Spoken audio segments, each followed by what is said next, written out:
इस सेशन में हम देखेंगे मुख्य इंटरफेस के बारे में कोरल एक्स8 के। हमने पिछले सेशन में देखा किस प्रकार हमने वेलकम स्क्रीन के भागों को जाना। वेलकम स्क्रीन जब आप पहली बार सॉफ्टवेयर ओपन करते हैं तो आपके पास अवेलेबल रहती है, परंतु अब हम बात करते हैं मेन इंटरफेस की, जो कि कोरल का मुख्य भाग है जहां हमने कार्य करना होता है। यहाँ यदि हम सबसे पहले देखें तो कोरल के इंटरफेस को अच्छी तरह से समझने के लिए हमारे पास ये बीच में ये जो एरिया दिया गया है, यहाँ एक फ़ाइल ओपन कर लेते हैं। ये फाइल एरिया वो एरिया है जहाँ मैं कुछ भी ड्रॉ कर सकता हूँ।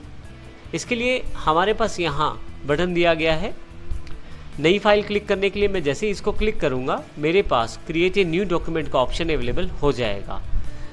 इस पूरे बॉक्स को हम नेक्स्ट सेशन में अच्छी तरह से समझेंगे, लेकिन अभी यहाँ तक के लिए हमारी ये जानकारी है कि नई फाइल ओपन करने के लिए हमें केवल यहाँ ओके करना है।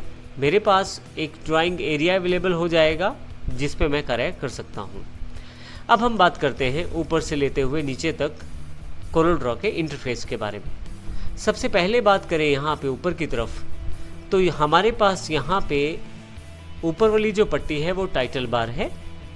टाइटल बार आपके डॉक्यूमेंट का नाम बताती है, आपकी कोरल फाइल का नाम बताती है। जैसे कि यहाँ पे अनटाइटल्ड 1 दिया गया है क्योंकि अभी तक हमारी फाइल का नाम नहीं दिया गया।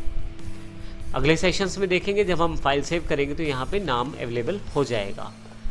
इसी तरह से यहाँ राइट हैंड साइड की तरफ 3 मुख्य विंडोज़ जैसे डिफ़ॉल्ट बटन अवेलेबल हैं। पहला क्लोज करने के लिए, अगर आप इसका प्रयोग करते हैं तो कोरल बंद हो जाएगा। दूसरा बटन जो है वो रिस्टोर और रीसाइज करने के लिए, फिर से मैक्सिमाइज़ करने के लिए।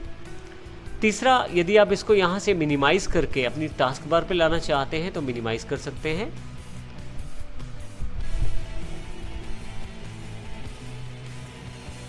तीसरा बटन, आप यदि इसको मिनिमाइज़ करना चाहते हैं तो यहाँ पे क्लिक करें तो आपके पास स्क्रीन से कोरल सॉफ्टवेयर हट जाएगा और नीचे टास्क बार में एक बटन के रूप में अवेलेबल हो जाएगा। मैं यहाँ क्लिक करके इसे फिर से मैक्सिमाइज़ कर सकता हूँ। इसी के साथ आपके पास यहाँ काफ़ी सारी बार्स दी गई हैं टाइटल बार के नीचे। सबसे दूसरे वाली जो बार है वो उसे मेन्यू बार कहते हैं। मेन्यू बार में आप देखें कन्वेंशनल मेन्यूज़ को प्रयोग किया गया है। जैसे फाइल पे क्लिक करते हुए फाइल मेन्यू ओपन हो जाएगा, एडिट पे जाते ही एडिट अवेलेबल हो जाएगा, व्यू पे जाते ही व्यू अवेलेबल हो जाएगा। इस तरह के काफ़ी सारे मेन्यूज़ आपके पास कोरल में अवेलेबल है, लेआउट, ऑब्जेक्ट, इफ़ेक्ट्स इत्यादि। इसी के बिल्कुल नीचे हमारे पास स्टैंडर्ड टूल बार अवेलेबल है।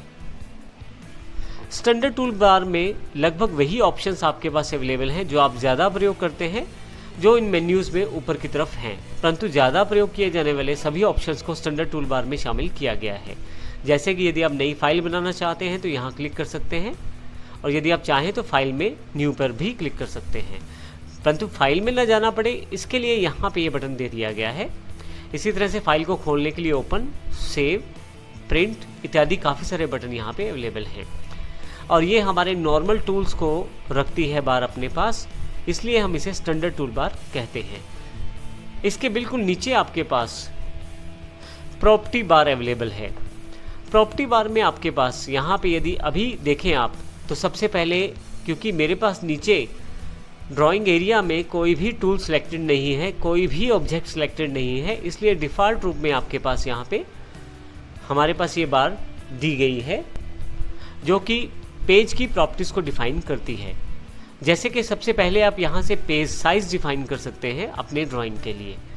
जैसे हमारे पास यहाँ लेटर है, मैं A4 करना चाहता हूँ तो A4 क्लिक करते ही नीचे ड्राइंग एरिया में जो पेज साइज़ है वो A4 हो जाएगा।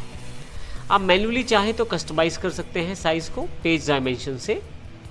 यहाँ पे आप पेज डायमेंशंस को बढ़ा सकते हैं या घटा सकते हैं। यहाँ ऊपर की तरफ वाला जो बटन है वो विड्थ को स्पेसिफाई करता है। आप देखेंगे पेज डायमेंशन में विड्थ का सिंबल यहाँ पे है। आप चाहें तो यहाँ पे डायरेक्ट टाइप भी कर सकते हैं, तो आप देखेंगे विड्थ जो है बढ़ गई है। इस तरह से हाइट जो है वो आप कस्टमाइज़ कर सकते हैं। आप देखेंगे हाइट भी कस्टमाइज़ हो गई है। तो इस प्रकार आप आसानी से हाइट और विड्थ को चेंज कर सकते हैं। मैं इसे फिर से A4 में वापस ले आता हूँ। इसी के साथ बिल्कुल नेक्स्ट आप पोर्ट्रेट और लैंडस्केप जैसे ऑप्शंस को यहाँ प्रयोग कर सकते हैं। लैंडस्केप करते ही आपकी ड्राइंग एरिया जो है उसको लैंडस्केप कर दिया गया है, और पोर्ट्रेट करते पोर्ट्रेट कर दिया गया है। इसके अतिरिक्त आप यूनिट्स डिफाइन कर सकते हैं। किस यूनिट में आप अपनी ड्राइंग को बनाना चाहते हैं वो यहाँ से डिसाइड कर सकते हैं। इसके अतिरिक्त भी काफ़ी सारे ऑप्शंस यहाँ पे प्रॉपर्टी बार पे दिए गए हैं, जिसको समय समय पर हम देखते रहेंगे और आगे आने वाले सेशंस में उन्हें करेंगे। यहाँ एक इम्पोर्टेंट बात बताना ज़रूरी है, अगर हम कोई ऑब्जेक्ट ड्रॉ करें, जैसे मैं रेक्टेंगुलर ऑब्जेक्ट ड्रॉ कर लेता हूँ, तो यहाँ पे यदि अब देखें तो आपके पास जो ऑब्जेक्ट सिलेक्टेड है उससे रिलेटेड प्रॉपर्टीज़ को यहाँ डिफाइन किया गया है। इन सभी प्रॉपर्टीज़ को हम रेक्टेंगुलर के साथ अवश्य करेंगे। यहाँ पे हमें ये जानकारी देना ज़रूरी है कि प्रॉपर्टी बार जो रहती है वो आप किस ऑब्जेक्ट को सिलेक्ट करते हैं और किस तरह से उसको सिलेक्शन में लाया जाता है, किस टूल के साथ लाया जाता है, उसके अनुसार यहाँ पे प्रॉपर्टीज़ को डिफाइन करता है।